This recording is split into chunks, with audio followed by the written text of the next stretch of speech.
Hello students, how are you all? Welcome back to my YouTube channel Scientific Window. आज की इस video में हम बात करेंगे न्यूट्रिशन इन प्लांट्स के बारे में। और इस टॉपिक में हम क्या क्या चीज़ें कवर करेंगे? हम कवर करेंगे photosynthesis, steps of photosynthesis, raw material necessary for photosynthesis and conditions necessary for photosynthesis. तो चलिए स्टार्ट करते हैं अपनी वीडियो। न्यूट्रिशन इन प्लांट्स कैसे होता है? पिछली वीडियो में आप पढ़ चुके हो कि plants perform autotrophic mode of nutrition. Autotrophic mode of nutrition in which N organisms prepare their food itself, अपने आप फूड बनाते हैं, ऑटोट्रॉफिक न्यूट्रिशन। और इसमें हमने पढ़ा था कि ऑटोट्रॉफिक न्यूट्रिशन से प्लांट्स अपना फूड कौन सी प्रोसेस से बनाते हैं? फोटोसिंथेसिस से। तो सबसे पहले हम बात करते हैं फोटोसिंथेसिस के बारे में। फोटोसिंथेसिस एक टर्म है जिसको हम अगेन 2 वर्ड्स में स्प्लिट कर सकते हैं, photo and synthesis. Photo means light and synthesis means formation. So formation in the presence of light.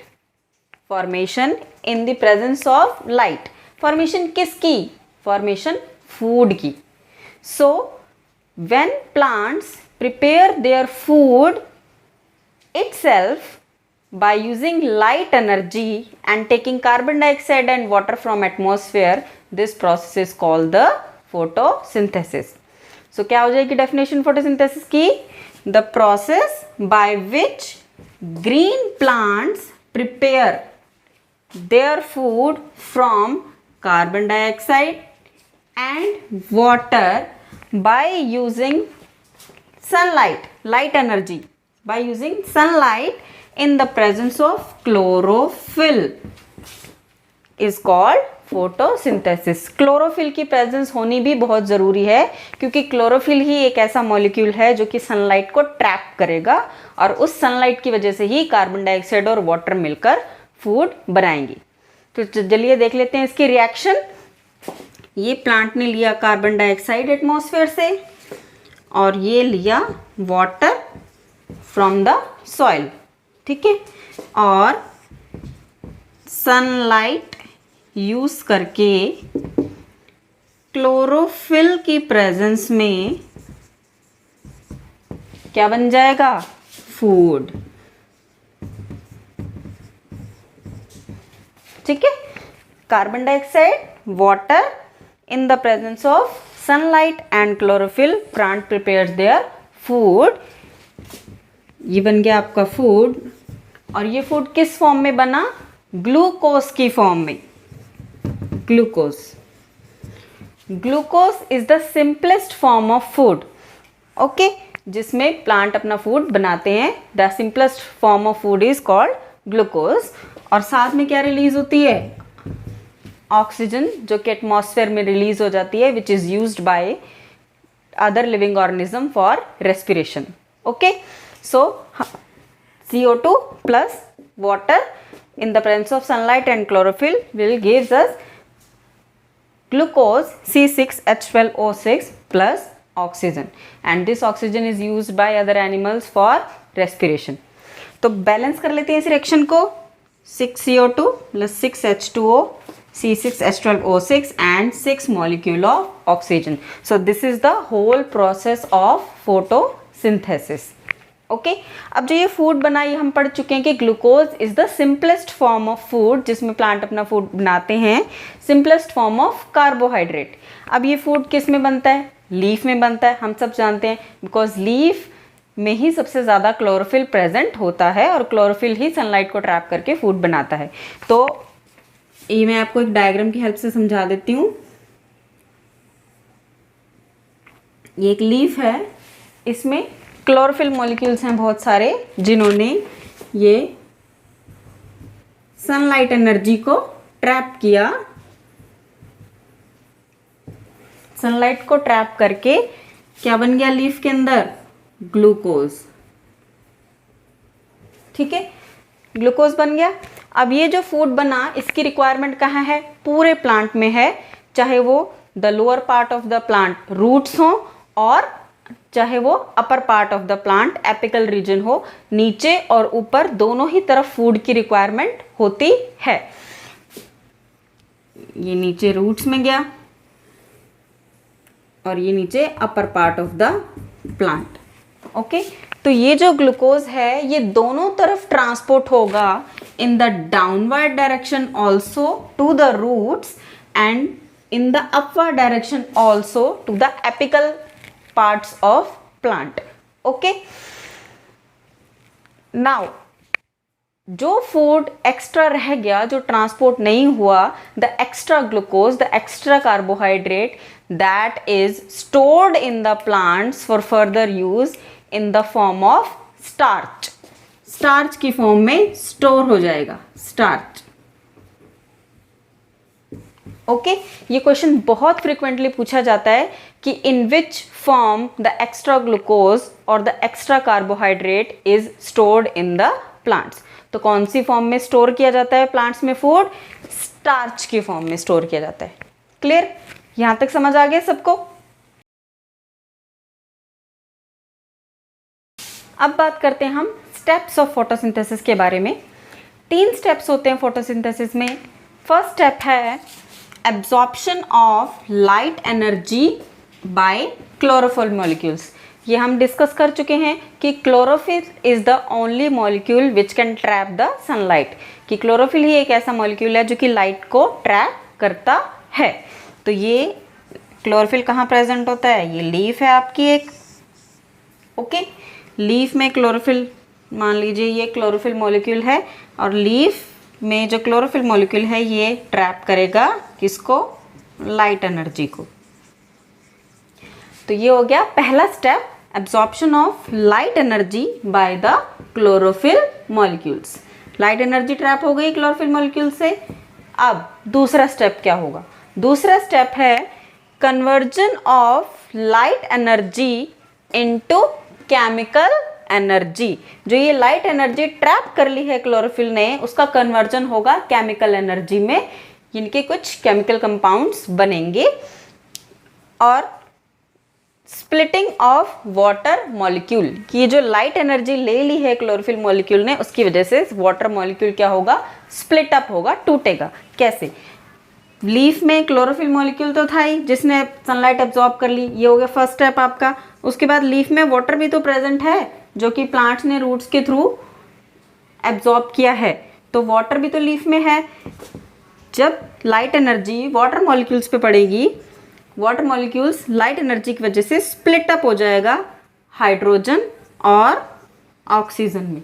Okay, so this is the splitting of water molecule into hydrogen and oxygen by light energy.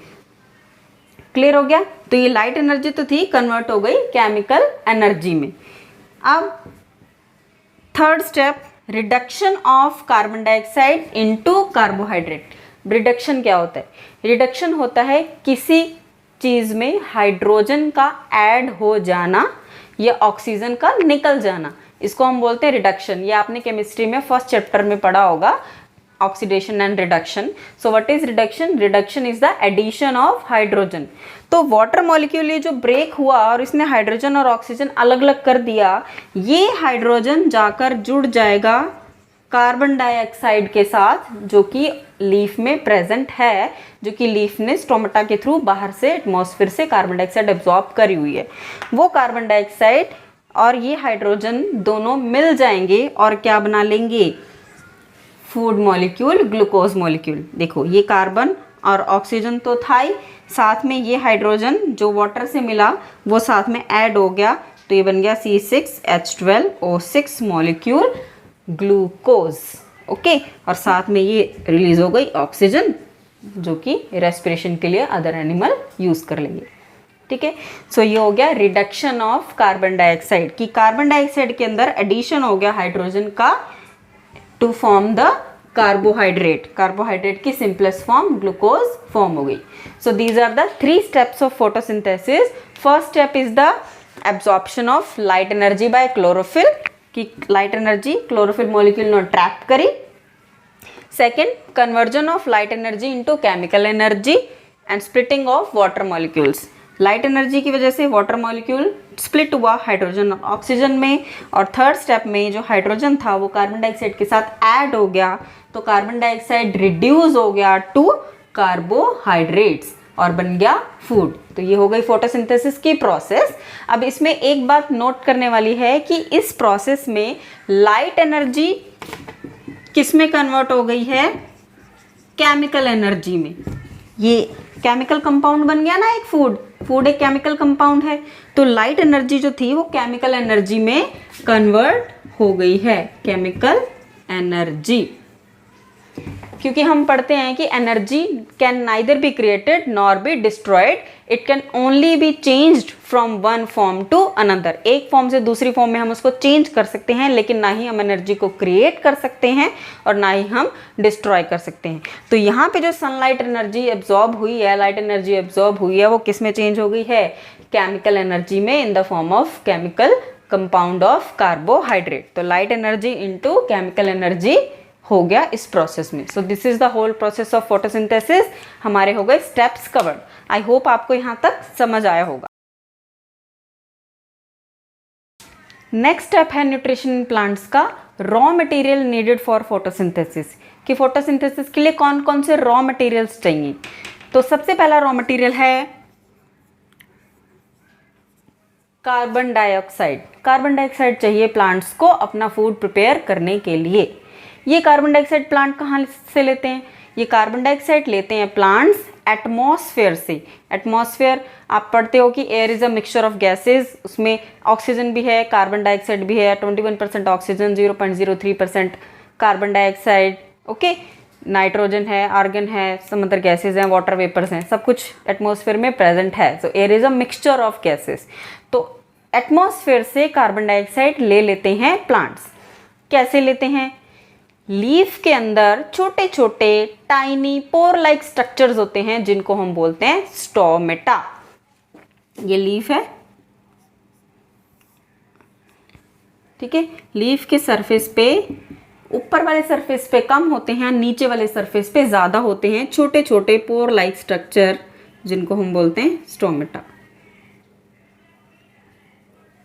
ठीक है, ये stomata से ही carbon dioxide अंदर जाती है। कैसे, हम structure समझ लेते हैं स्टोमेटा का।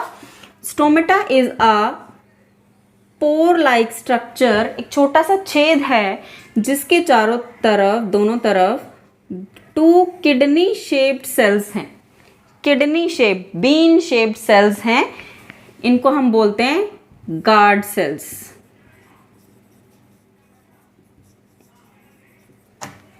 गार्ड सेल्स हैं।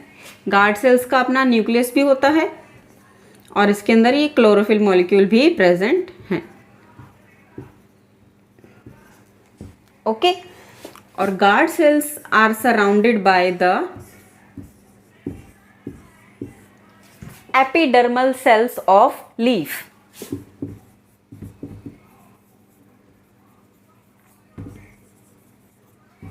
Okay, so what is stomata? Stomata is a tiny pore like structure, छोटा सा छेद है which is surrounded by 2 kidney shaped or bean shaped cells which are known as the guard cells।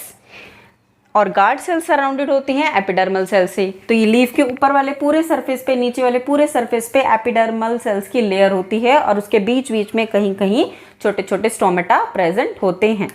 अब carbon dioxide कैसे enter करेगी, जब stomata का पोर खुलेगा और बंद होगा, इनके opening and closing of the stomata. और ये opening and closing of the stomata किसकी हेल्प से होता है, by the help of guard cells. कैसे, let me explain. Guard sales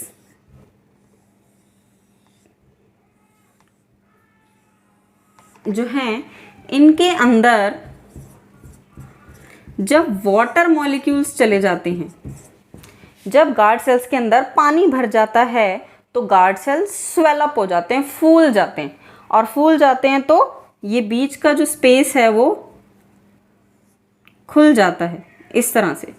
when the guard cells swell, फूल जाते हैं तो इनके बीच का स्पेस खाली हो जाता है और ये एक पैसेज बन जाता है जिससे कार्बन डाइऑक्साइड एंटर कर जाती है और ये कार्बन डाइऑक्साइड लीफ यूज कर लेती है to form the food by the process of photosynthesis. अब इसी तरह से बंद कैसे होंगे stomata? When the guard cell loses water, जब गार्ड सेल पानी लूज कर देगी, पानी बाहर निकल जाएगा गार्ड सेल्स में से, तो वो जो स्वेल हो रखी थी गार्ड सेल्स वो अब क्या हो जाएंगी? पानी निकलने से श्रिंक हो जाएंगी, इस तरह से श्रिंक हो जाएंगी और ये जो पैसेज है ये बंद हो जाएगा। ठीक है, गार्ड सेल्स फूल जाती हैं पहले वाटर एंटर होने से, तो पैसेज खुल जाता है, पोर खुल जाता है, उसके अंदर कार्बन डाइऑक्साइड एंटर कर जाती है। जब वाटर निकल जाता है तो गार्ड सेल्स श्रिंक हो जाती हैं और उनका जो पैसेज है वो बंद हो जाता है इस तरह से, और गार्ड सेल्स श्रिंक होकर क्या कर देती हैं? Stomata close. तो ये क्लोज स्टोमेटा का डायग्राम है और ये एक ओपन स्टोमेटा का डायग्राम है। ये ओपन स्टोमेटा और ये क्लोज स्टोमेटा।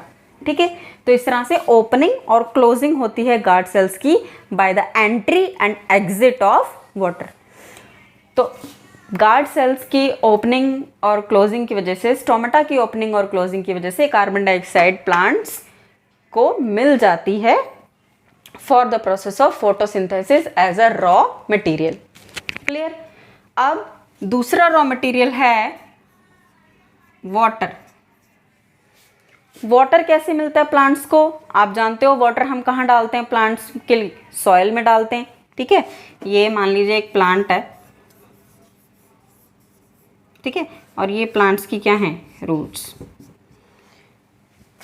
तो हम वाटर कहाँ डालेंगे? वाटर हम यहाँ डालेंगे, ये वाटर मॉलिक्यूल्स, ये रूट्स। यहाँ पे मैं डिटेल डायग्राम बना देती हूँ। ये रूट्स में सबसे पहले बाहर क्या होते हैं? Root hair. ठीक है, ये रूट हेयर क्या करते हैं? ये रूट हेयर वाटर के साथ डायरेक्ट कांटेक्ट में होते हैं। वाटर के साथ डायरेक्ट कांटेक्ट में होने की वजह से सबसे पहले वाटर रूट हेयर में जाता है by the process of osmosis. Osmosis क्या है?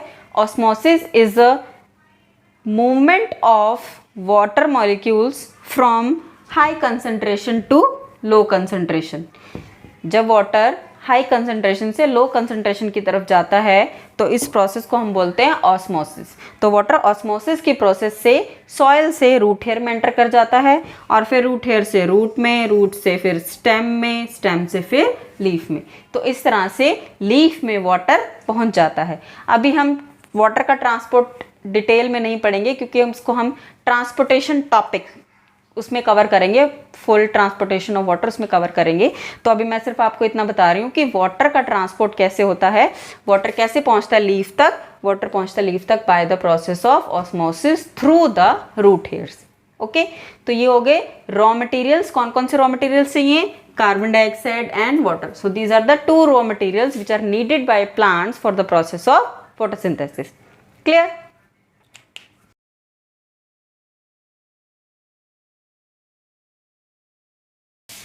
नेक्स्ट है हमारा कंडीशंस नेसेसरी फॉर फोटोसिंथेसिस, कि वो कौन कौन सी कंडीशन हैं जिनकी प्रेजेंस में ही फोटोसिंथेसिस होगा, अदरवाइज फोटोसिंथेसिस नहीं होगा।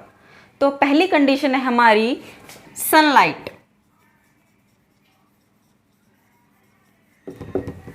कि अगर प्लांट को सनलाइट मिलेगी तभी फोटोसिंथेसिस होगा। अगर प्लांट को सनलाइट नहीं मिलेगी, अगर आप प्लांट को डार्क रूम में रख दीजिए, उसको बिल्कुल ऐसी जगह पे रख दीजिए जहाँ पे बिल्कुल भी सनलाइट ना आती हो, तो अगर प्लांट को सनलाइट नहीं मिलेगी तो उसमें फोटोसिंथेसिस नहीं होगा। इसका पता हमें कैसे चलेगा? क्योंकि अगर फोटोसिंथेसिस होगा तो फूड बनेगा, और फूड किस फॉर्म में स्टोर हो जाएगा? स्टार्च की फॉर्म में स्टोर हो जाएगा। तो अगर प्लांट को कुछ दिन तक आप डार्क रूम में रख देंगे और फिर उसके बाद उसकी एक लीफ में आप स्टार्च का टेस्ट परफॉर्म करेंगे तो उसमें स्टार्च का टेस्ट नेगेटिव आएगा क्योंकि उसके अंदर फूड बना ही नहीं है। ठीक है, तो sunlight is very necessary for photosynthesis. Second condition है क्लोरोफिल। हम पढ़ चुके हैं कि क्लोरोफिल ही एक ऐसा मॉलिक्यूल है जो कि सनलाइट को ट्रैप करता है और फोटोसिंथेसिस करने में हेल्प करता है। तो अगर क्लोरोफिल नहीं होगा तो सनलाइट कौन एब्जॉर्ब करेगा? और सनलाइट नहीं होगी तो फोटोसिंथेसिस नहीं होगा। सो क्लोरोफिल का होना बहुत ही ज़रूरी है। क्लोरोफिल की प्रेजेंस में ही सनलाइट एब्जॉर्ब होगी और फोटोसिंथेसिस होगा। कुछ प्लांट ऐसे होते हैं जिनकी लीव्स में कुछ जगह पर क्लोरोफिल होता है और कुछ जगह पर क्लोरोफिल नहीं होता। इनको हम बोलते हैं वेराइगेटेड लीव्स। जैसे कि मनी प्लांट।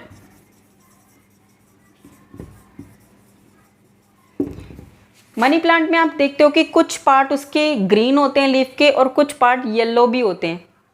आधी ग्रीन आधी येलो सी लीफ होती है। तो जो येलो पार्ट है उसमें क्लोरोफिल नहीं है और जो ग्रीन पार्ट है उसमें क्लोरोफिल है। तो ग्रीन पार्ट में फोटोसिंथेसिस होता है, येलो पार्ट में फोटोसिंथेसिस नहीं होता। इसका भी हम पता स्टार्च का टेस्ट करके लगा सकते हैं। तो chlorophyll is also necessary for photosynthesis. और थर्ड हम पढ़ चुके हैं कार्बन डाइऑक्साइड, और फोर्थ क्या है, वाटर। ये दोनों भी हमने पढ़े कि रॉ मटेरियल हैं प्लांट्स के अंदर, फूड बनाने के लिए चाहिए रॉ मटेरियल्स कार्बन डाइऑक्साइड और वाटर। तो ये 4 कंडीशन हैं जिनकी प्रेजेंस में ही फोटोसिंथेसिस होगा। अगर इनमें से एक भी चीज़ आप नहीं दोगे प्लांट को तो फोटोसिंथेसिस नहीं होगा। एक की भी एब्सेंस में फोटोसिंथेसिस नहीं होगा। चारों की चारों चीज़ें होनी चाहिए। So these are the conditions necessary for photosynthesis. I hope आपको ये न्यूट्रिशन इन प्लांट्स का टॉपिक समझ आया होगा। और अगर आपको मेरी टीचिंग पसंद आई हो तो please like share and subscribe my channel. Next video में आपके साथ बात करेंगे न्यूट्रिशन इन एनिमल्स में। ओके, तब तक के लिए stay healthy and keep learning. Bye bye.